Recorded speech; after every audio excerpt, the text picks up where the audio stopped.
Welcome back to the Ancestral Findings podcast. Someone asked me a hard question once, and I think a lot of people have asked it in their own minds, even if they never say it out loud. They said, "Is genealogy really worth doing? After you die, hardly anybody will remember you anyway. Your friends will be gone. Their friends will be gone. Your family might not even care. You can give your research to your kids, but what if they don't keep it? What if you donate it to a museum and they throw it away, or the building burns down? Is this just a hobby to keep you busy, or is it a waste of time?" That question hits two fears at once. The first is that we will be forgotten. The second is that our work will disappear. Both fears are real because time does erase things. Papers get lost, hard drives fail, families scatter, institutions change. Sometimes the people who come after us do not value what we valued. So is genealogy worth it?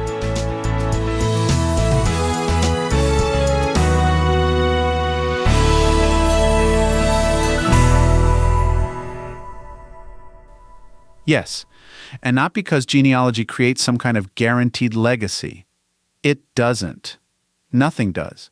Almost everything that humans build, write, photograph, record, or save can be lost. The value is not in a promise that it will last forever. The value is in what it does now and in what it makes possible later, even if later looks different from what we hoped. Genealogy is worth it because it gives the living something solid. It brings clarity where families have questions. It turns stories into documented facts. It replaces vague assumptions with names, dates, places, and proof. It helps people understand why a family moved, why a name changed, why a marriage ended, why a child was raised by grandparents, why a line disappeared from the records, or why one branch ended up 1,000 miles away. Sometimes genealogy repairs confusion. Sometimes it corrects wrong information that has been repeated for generations. Sometimes it gives someone their first real connection to a grandparent they never met. Sometimes it restores a person to the family story who was treated as if they didn't exist. Even if nobody reads your finished binder 100 years from now, those outcomes still count. Genealogy is also worth it because it changes the researcher. If you have been doing this for any length of time, you know it teaches patience. It teaches careful thinking. It teaches humility because the records do not always cooperate and they do not always tell the truth in a neat way. It teaches you how to weigh evidence, how to admit what you do not know yet, and how to keep going anyway. That is not wasted time. That is the kind of work that forms a person. But there is another part to this question, and it is the part about preservation. What if it gets thrown away? That can happen. But it is also where we can be practical. The goal is not to produce one fragile copy and hope it survives. The goal is to make your work easy to keep, easy to share, and hard to destroy completely.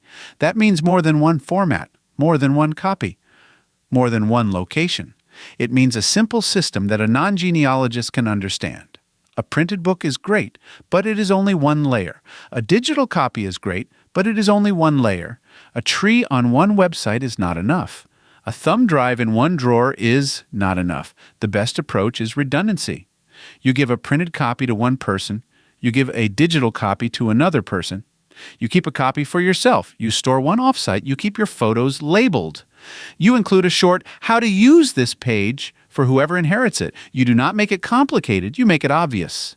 And if you want to donate, you do it thoughtfully. You pick a place that matches your material.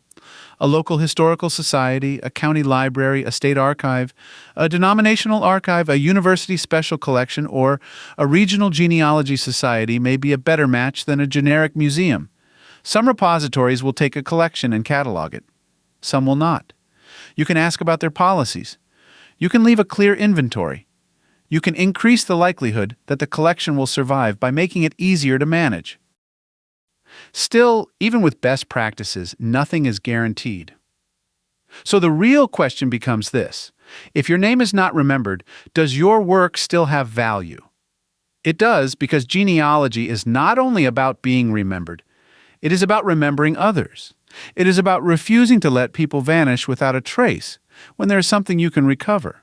It is an act of care aimed backward and forward at the same time.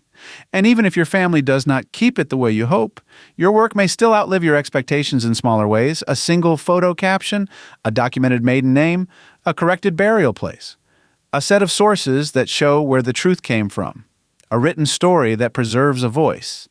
Those pieces can travel farther than you think because they can be copied, shared, and used in other people's research. A future researcher may not know you personally. They may not even know your face, but they might quietly thank you when your note saved them months of frustration. That is the payoff most people never see. You do careful work. You tell the truth as best you can. You label what you found and how you found it. You leave the next person a clear path. Even if your name fades, the people you preserved do not have to. That's why it's worth it.